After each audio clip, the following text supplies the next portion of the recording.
Yo, what up, everybody? Welcome back to the channel. I'm your host, Will. This is Fandom Frequency, where we get into the entire multiverse of pop culture, if you will, music, movies, anime, television. We talk about it here, and that's right, kids. I'm from the 1900s. I said television.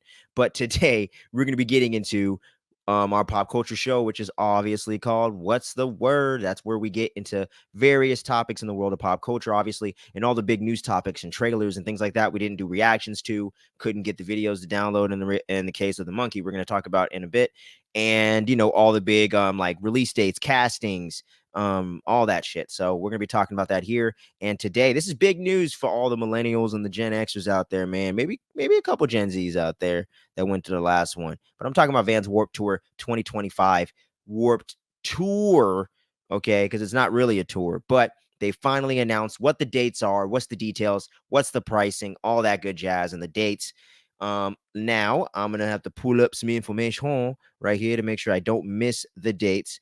So give me one moment here. But they have confirmed 3 weekends for this thing. It's gonna be in Orlando, Florida, in June. It's gonna be June. No, sorry. I had it mixed up. It's gonna be in Washington, D.C. on June 14th and 15th of 2025. And then we're gonna have the California weekend. It's going to be in Long Beach, July 26th and 27th. And then Orlando, Florida is going to be in November 15th and 16th at the Camping World Stadium campus. And then don't forget about LBC, of course, is going to be in the Shoreline waterfront. And then in DC, it's going to be at the festival grounds at the RFK campus.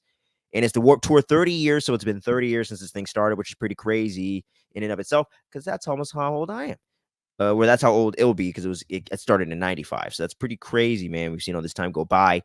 Pricing is going to be 150 for 2 days plus fees. It's LiveNation, so of course there's going to be fees, but they have had legal limitations on that. So hopefully it won't be over 200, y'all. You know what I'm saying? But there's no lineup and no single day pass options right now. Those two elements to me really make this troubling, and I'm not a big fan of that. I want to know what the fuck I'm paying for. You know what I'm saying? I don't want to pay for something that turns out to be kind of lame, because no offense to anyone out there that got hyped for the sick New World lineup for 2025, but I'm not feeling it. It's very mid for my preferred bands and stuff like that. There's some really good metal bands on there like Cannibal Corpse and other bands like that. I don't think I saw Spirit Box on there, but maybe I'm tripping. Gojira is another good band that's on that list. So don't get me wrong. I'm not saying all the bands that are on there are bad. But for me, it's just mid, in my opinion, because it's just not what I would want to pay to go see. Besides Metallica, Linkin Park, because they got the new vocalist. It would be interesting to see Linkin Park again. I did get to see them with Chester back in like 2007 at Project Revolution. So I'm one of those lucky few out there, out of the millions and billions of fans they have, that was around and got to see it, with the original lineup, the true lineup, and the more toxic sides of the fandom. I'm not of that opinion. Bands carry on and do different things. You could just prefer and have your different eras, man.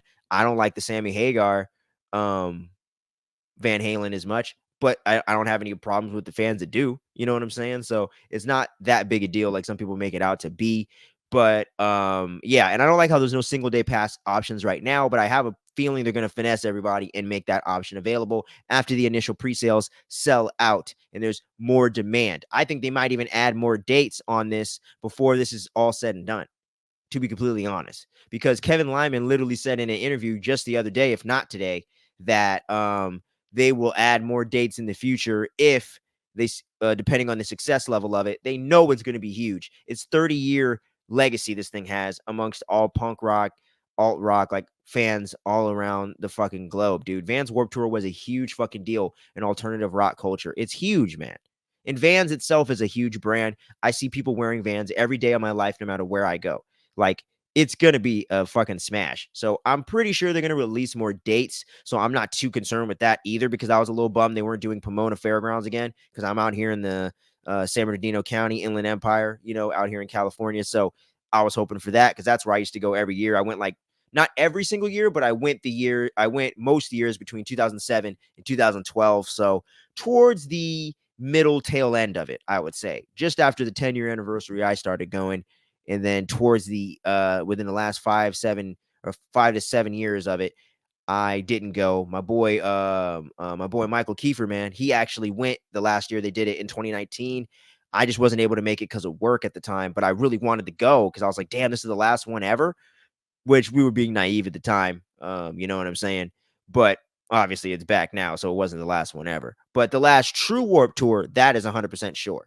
Because this isn't a tour. It's not going all across the country. That's what it was. Shows kind of almost every day or all throughout the week. Every week, all summer, it was a tour. You know what I'm saying?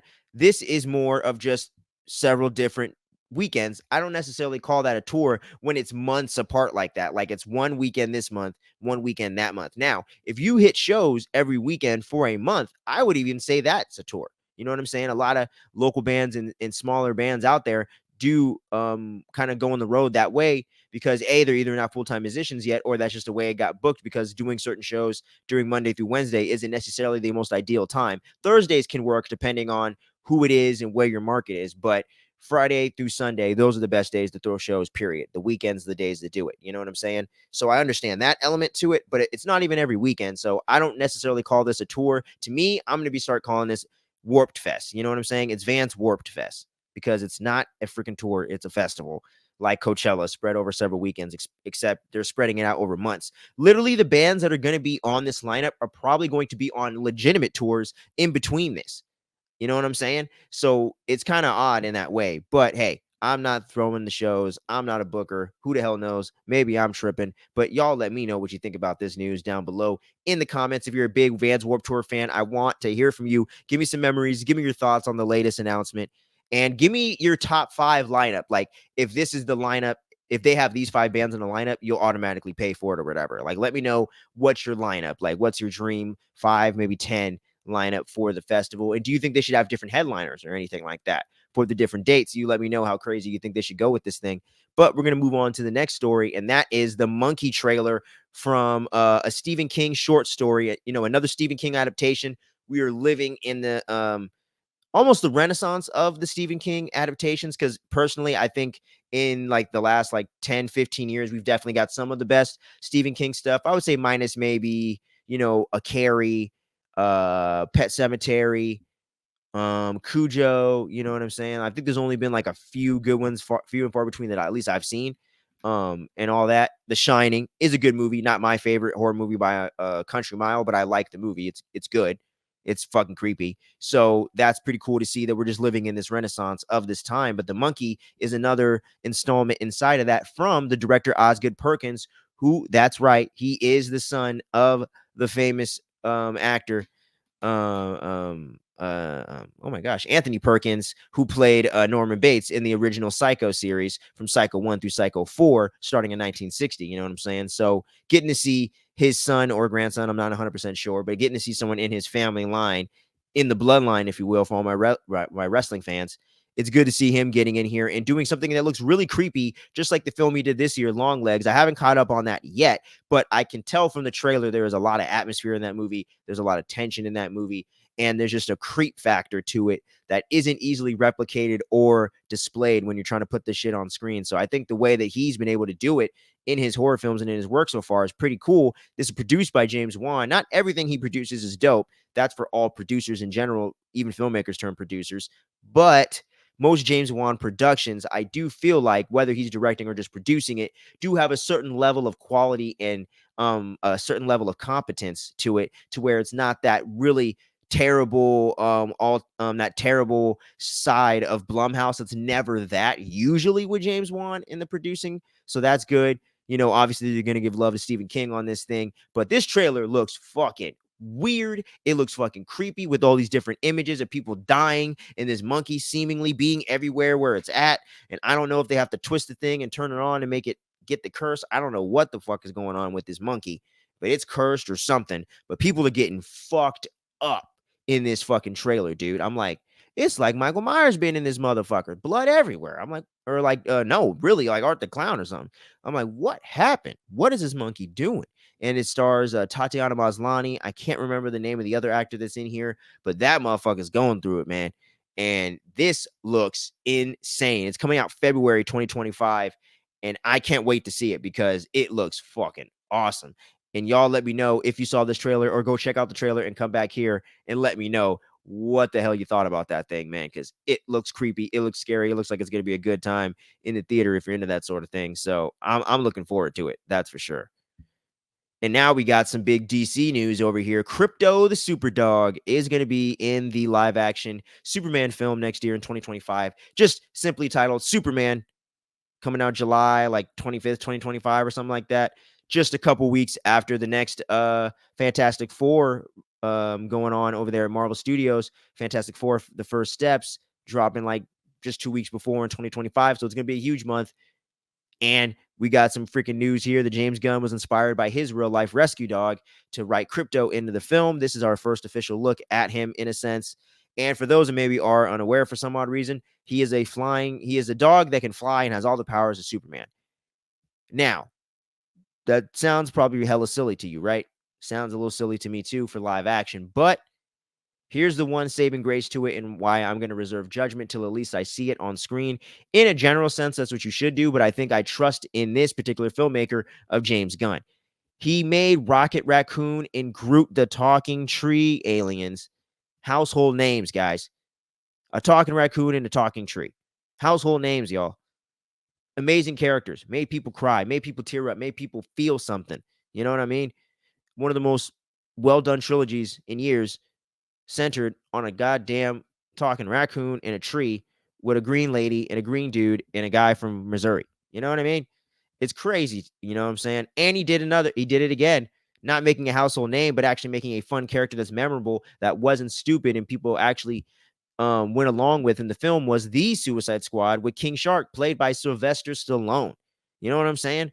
He pulled that off. So if there's any filmmaker out here in working today that I think can pull off Crypto the Superdog in live action, I think he can do Crypto, and I believe in James Gunn in that regard, that at least it'll work in the film that he's creating. Whether we'll like it or not, I don't know. But I think tonally it's going to somehow fit in with what's going on. And maybe he'll tone it down. Maybe he won't have all the powers of Superman. Who knows? Is he from Krypton? I don't remember the backstory. Y'all, you DC fans out there, let me know. But yeah, I'm very curious to see where this is going to go. I'm definitely conflicted about it, but I'm still very excited for this film. Can't wait to see the first trailer. And I'm hoping James Gunn knocks this out of the park. I want a good Superman movie as a DC Comics fan. I want a good DC universe that can have its interconnected stuff, the Elseworlds with Batman and whatever else they want to do past Joker, fully do, because that didn't seem to work very well this time around. But I just want to see DC do its thing like Marvel's been able to do the last like literal 15 years. You know what I'm saying? 16 years or whatever. 30 some installments. Almost damn near 20 freaking TV shows at this point. Like, MCU's been around for a while. It's a staple of pop culture, and I want DC films to be that. I want them to do it. They were the first ones to do it back in the day. I want to see them do it again. So, y'all let me know what you think about Crypto, the Superdog, being in the next live action Superman movie. I would love to hear your thoughts on it. I'm a little conflicted myself, so no hate or shame for anyone that isn't feeling it. But here's some news that I'm not exactly excited for, but I'm gonna try to reserve my judgment and not be biased and wait for the trailer, wait for the film to come out, give it a shot. But The Conjuring 4, that's going to be subtitled The Last Rites, The Conjuring Last Rites. I'm not super excited for it, to be honest, but it is filming. It is officially underway. They are making it. I'm hoping they can recapture some of the magic of the first two, because that third one to me was very just bland and very not well paced at all. Had some interesting ideas and characters in there, but overall, the tonality of the supernatural and the way that James Wan had really built things up in the first two films, I don't think really fit into what they were trying to do here fully.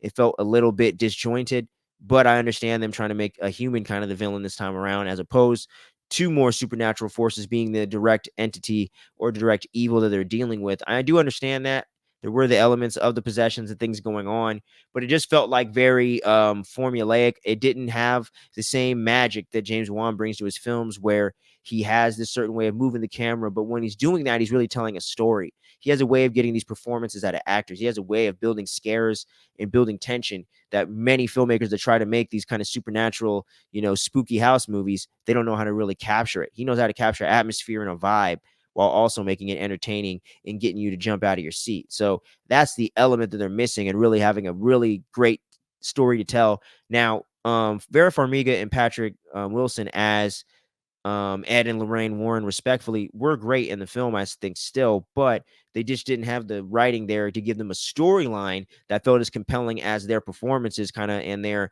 kind of charisma and their presence brings to the screen. So that was a little disappointing for me, but it's officially underway. I can't remember the release date for this thing, but it should be coming out next year in 2025. So we'll see what happens. We'll wait for that first trailer, but just figured for all the horror fans out there that may have even loved the last Conjuring film or love all three of them just the same. Just so you know, just letting y'all know what's the deal, what's the word, right? So yeah, y'all let me know what you think about the Conjuring series in general. A lot of the spin-offs are very hit or miss for me, so not in love with that universe, but the first two Conjuring films, chef's kiss, man. I love those. But getting into the next topic here, Invincible, baby, season 3 is finally back. There's going to be no mid-season breaks, so it's going to go straight through from the beginning when it drops, and it's dropping February 6th, 2025 on Amazon Prime. Weekly episodes, I'm sure, but I'm very excited for it. I loved the last two seasons of Invincible, and even the trailer they did for it was so meta and just so much in that Deadpool vein of just breaking the fourth wall and really blending in reality with the storylines. It was just brilliant the way they've been doing that the last two seasons, kind of getting us hyped and getting us ready for the premiere of the episodes when they've been taking so long to make and have been probably taking longer than they initially anticipated. So it is really funny to watch, and I really dug that with Cecil, played by the great Walton Goggins, going back and forth with Stephen Wen's I'm forgetting his last Mark Grayson. There you go. Mark Grayson, aka Invincible. And I've loved the last two seasons. They just keep getting better and better for me. Well, actually, I take that back. The seasons are both really fucking awesome, but I do think season 1 was a little bit better than season 2 because it just had a little bit more focused storytelling in its overall like villain and main plot going on. But I think season 2 did a great job of expanding the world, expanding the lore, really getting us set up for the big bads and for the big alliances and villains that come, but also really building out its characters and really diving into them as people without making it boring while keeping the action intense and keeping the comedy and the humor there in a nice, fun, edgy way. And I love that.